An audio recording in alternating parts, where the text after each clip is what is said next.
बच्चों, आज हम जीवन नहीं मरा करता है यह गोपालदास सक्सेना नीरज जी की कविता पढ़ने वाले हैं। पहले हम कवि का परिचय देखते हैं। पद्मभूषण गोपालदास सक्सेना नीरज जी कवि सम्मेलनों के मंचों पर काव्यवाचक एवं विख्यात गीतकार है। इन्होंने बादर बरस गयो, नीरज रचनावली, नीरज की गीतिकाएं, दर्द दिया है इत्यादि रचनाएं की हैं। अब हम कविता का परिचय देखते हैं। प्रस्तुत कविता में कवि ने विविध उदाहरणों के माध्यम से जीवन की समस्याओं और इसकी शाश्वतता की ओर संकेत किया है। जीवन में एक बार असफल हो जाने का यह अर्थ कभी नहीं होता कि जीवन समाप्त हो गया है। हमें निराश न होकर फिर से प्रयास करना चाहिए। अब हम कविता का सरल अर्थ देखते हैं। छिप छिप अश्रु बहाने वालों, मोती व्यर्थ लुटाने वालों, कुछ सपनों के मर जाने से जीवन नहीं मरा करता है।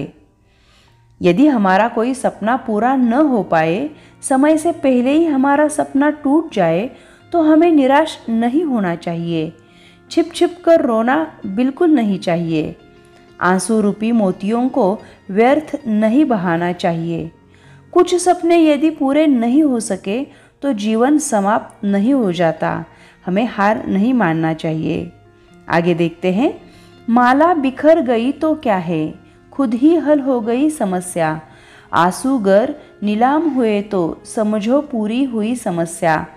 रूठे दिवस मनाने वालों, फटी कमीज सिलाने वालों, कुछ दीपों के बुझ जाने से आंगन नहीं मरा करता है। शब्दों के अर्थ देखो। नीलाम होना यानी बिक जाना। माला यदि टूटकर बिखर गई तो चिंता नहीं करनी चाहिए। यदि हमारे आंसुओं पर लोगों का ध्यान जाता है तो समझना चाहिए कि हमारी तपस्या पूरी हो गई। परिस्थितियों से हारकर रूठकर बैठ जाना समस्या का हल कभी भी नहीं होता। यदि कमीज फट जाए तो उसे सिला लेना पड़ता है, फेंक नहीं दिया जाता। हमें यह ध्यान रखना चाहिए कि आंगन में जलते दीपों में से कुछ यदि बुझ जाएं, तो भी बाकी दीप आंगन में अपना प्रकाश फैलाते रहते हैं। इनसे हमें कुछ सीखना चाहिए। आगे देखते हैं। खोता कुछ भी नहीं यहाँ पर, केवल जिल्द बदलती पोथी। जैसे रात उतार चांदनी, पहने धूप की धोती। वस्त्र बदलकर आने वालों, चाल बदलकर जाने वालों, चंद खिलौनों के खोने से बचपन नहीं मरा करता है।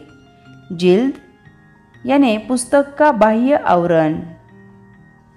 इसका अर्थ देखते हैं। इन पंक्तियों का अर्थ अब हम देखते हैं। इस दुनिया में कुछ भी समाप्त नहीं होता, केवल उसका रूप बदलता रहता है। रात के बाद दिन का आना ऐसा लगता है मानो रात ने चांदनी रूपी वस्त्र उतारकर धूप रूपी वस्त्र पहन लिए हो। हमें यह समझना चाहिए कि बचपन में खेलते समय कुछ खिलौने टूट जाते हैं, कुछ खो जाते हैं, परंतु बच्चों के आनंद पर कोई असर नहीं होता।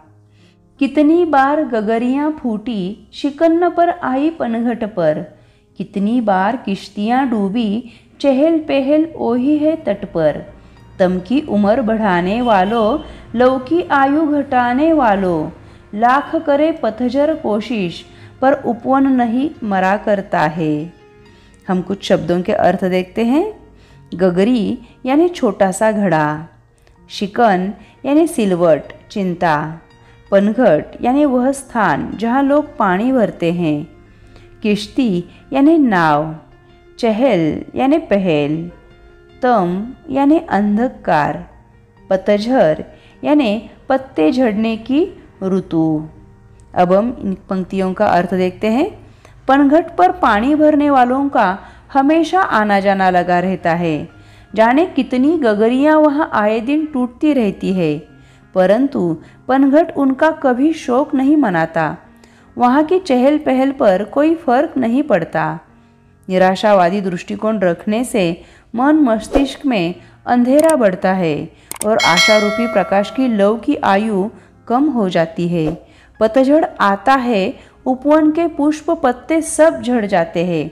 परंतु वसंत के आते ही सभी वृक्ष नए कोमल पत्तों से लद जाते हैं। पतझड़ की लाख कोशिशों के बाद भी उपवन हरा भरा रहता है। लूट लिया माली ने उपवन, लूटी न लेकिन गंध फूल की। तूफानों तक ने छेड़ा पर, खिड़की बंद न हुई धूल की। नफरत गले लगाने वालों, सब पर धूल उड़ाने वालों, कुछ मुकड़ों की नाराज़ी से दर्पण नहीं मरा करता है। मुखड़ा यानी चेहरा। देखो बच्चों, माली प्रतिदिन उपवन के सभी फूलों को तोड़ लेता है, लेकिन वह वहाँ फैली सुगंध नहीं लूट सकता। तूफान आते रहते हैं, परंतु सुगंध के स्रोत का वे कुछ नहीं बिगाड़ सकते। कुछ लोग सदा नफरत का भाव मन में लिए रहते हैं। ऐसे लोगों का काम होता है हर समय दूसरों की निंदा करना, लेकिन ये लोग भूल जाते हैं कि दर्पण का काम होता है केवल सच्चाई दिखाना।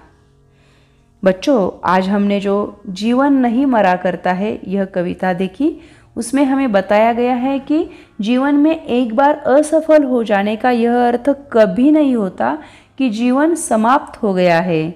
हमें निराश न होकर फिर से प्रयास करना चाहिए। यही सीख हमें इस कविता से लेनी चाहिए।